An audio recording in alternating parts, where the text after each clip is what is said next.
Molovay'dan herkese merhaba.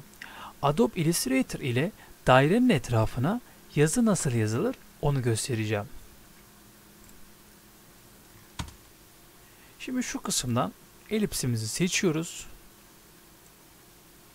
Seçtikten sonra şöyle bir elips oluşturuyoruz. Bu kısımdan rengini değiştirebilirsiniz. Daha sonra isterseniz klavye üzerinden C tuşuna basabilirsiniz. Dilerseniz sol tarafta bulunan makas simgesine bir defa tıklayabilirsiniz. Tıkladıktan sonra tam ortaya gelecek şekilde sol kısmına bir defa tıklıyorum. Sağ kısma da bir defa tıklıyorum. Gördüğünüz gibi.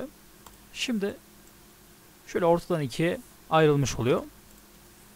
Bu işlemi yaptıktan sonra sol tarafta bulunan yazımızı şöyle seçelim oluşturmak için. Şimdi tam çizginin üstüne gelecek şekilde bir defa tıklıyoruz ve buraya kanalımızın adını yazıyoruz. Aynı şekilde şöyle alt kısma geliyoruz.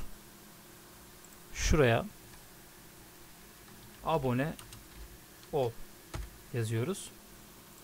Şimdi şöyle gördüğünüz gibi alttaki yazı aşağı doğru bakıyor.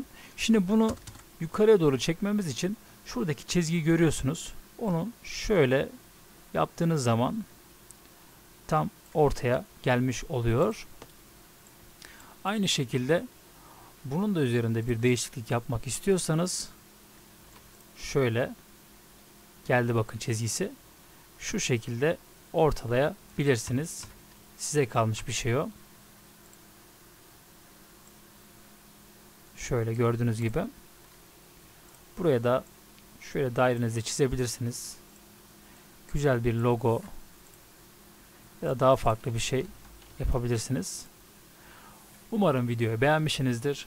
Kendinize iyi bakın. Hoşça kalın.